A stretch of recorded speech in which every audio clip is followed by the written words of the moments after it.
They say some things never change, like rain, taxis, and Samsung using an infinity U notch on the A30 series. This is the Galaxy A34, which you probably couldn't tell until you turned to its display thanks to the unified design across all Samsung's devices this year. Let's find out if it's the best value of Samsung's A series this year, or at the very least better than its predecessor. The Samsung Galaxy A34 alongside the A54 are the only two high-end Samsung A series devices this year. There's no A74, so one might naturally expect the A54 to move up and fill the shoes of the A74 and the A34 closer to the A54.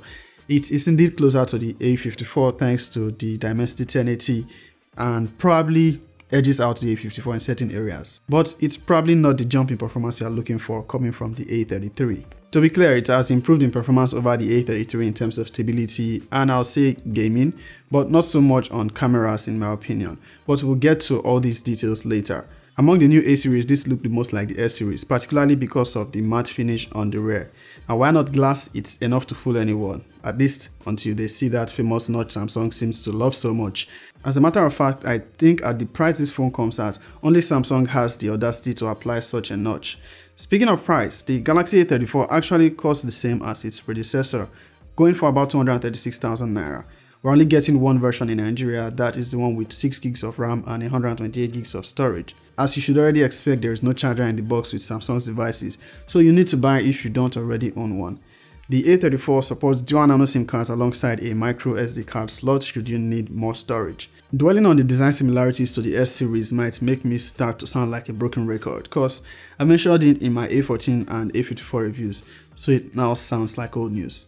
The Galaxy A34 gets a Glastic finish on the rear, pretty much plastic, but Samsung calls theirs Glastic. This means while it is not as premium as Gorilla Glass on the A54, it is more durable. It does get the Gorilla Glass on the display though, but we're not talking about that yet. Actually, let's talk about the display. Once you are able to look past that notch, you get a 1080p AMOLED display with 120Hz refresh rate. That's one area it has improved over its predecessor, which had 90Hz. It is a vibrant AMOLED display as you'd expect from Samsung, but I'd say a little less on the vibrance like we're used to. Regardless, it's still a good AMOLED display and great for consuming content.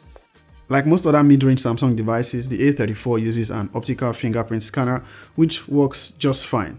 Also, the always-on display is back here. It was absent from the A33 and I never got to know if it's actually returned with a software update, as I no longer had mine. The Galaxy A34 is IP67 water and dust resistant just like its predecessor. I think at this price point, aside Google's Pixel, you won't find any other devices with IP67 rating. Feel free to correct me if I got that wrong. On the hands-on feel, I'd say I prefer the matte finish here to that of the A54. It feels okay on the hands. It's actually slightly taller than the A54 at 6.6 inches. I have a comparison coming up between these two, so we'll see just how well the A34 measures up, especially since the Dimensity 1080 is looking like a solid one. Interestingly, that's the same processor powering the Redmi Note 11 Pro Plus 5G, which falls around the price point of the Galaxy A54. Benchmark scores show it's a good one, and in my experience offers better gaming optimization than what we have on the A54, but let's save the comparisons for the actual comparison video. How does the Dimensity 1080 do here on average day-to-day tasks? First, I'd say better experience than the Exynos 1280 on the A33. The device is smooth and snappy, and in performance I'll say to a good extent matches the A54. I've not encountered any lags here, and so far I see it as a good alternative to the A54 if you intend to save cost. In the gaming performance, this gives you much better optimization than its predecessor, the A33. Much stable, and you can game at medium to high graphics on your favorite titles. For better context, the A33 did not have great optimization for gaming and was never consistent with frame rate, at least in my experience. And a couple of other users who experienced the same, no thanks to the Exynos 1280 of course. Now you can play Call of Duty Mobile at high graphics and frame rate with no lags, same is the case for Apex Legends. I also did not experience any abnormal heatsink. While you might want to argue Samsung should have gone for a Snapdragon processor, I like the fact that they've offered something better than the Exynos 1280, actually enough to compete with what Redmi has to offer this year, and even better when you realize it's on the A30 series, which was usually just below the Redmi Pro versions, which makes the A34 looks like the best value for the A series this year. Here's food for thought. More manufacturers seem to be avoiding Snapdragon on their mid-range phones, most opting for MediaTek, and Samsung in particular using Exynos where they've not used MediaTek. It makes me wonder if there's a plan to limit the dependence on Snapdragon, since most people will actually go for Snapdragon over anything else. Well, that's just food for thought and not the topic of this video. Back to the A34, and apologies for the distraction. The Galaxy A34 is a 5G supported device, but if you are in Nigeria, I'd say not to use 5G as a reason to buy this, because Samsung phones still currently do not work with MTN 5G unless you are buying one originally meant for another region. I tried accessing 5G on the A34 and A54 and it simply wasn't there. The A34 is running on Android 13 and One UI 5.1, and we should see 4 major OS upgrades coming for this. That takes it all the way to Android 17, and Samsung has not given us any reason to doubt that they'll deliver on that.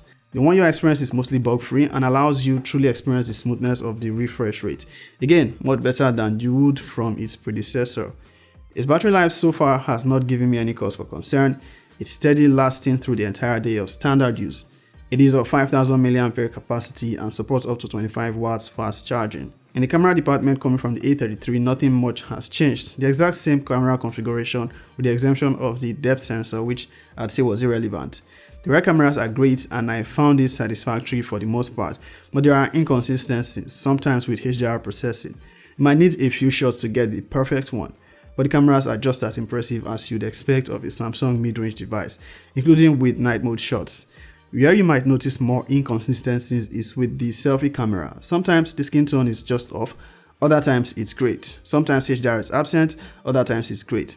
I don't remember the A33 being this way, and it could just be because of the Dimensity or just Samsung needing to optimize it better.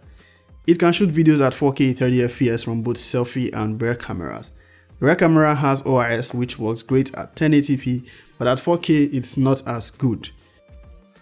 Okay, so this is the selfie video quality from the Samsung Galaxy A34, currently shooting in 4K 30fps. Hey, that's a fan. Give me autograph.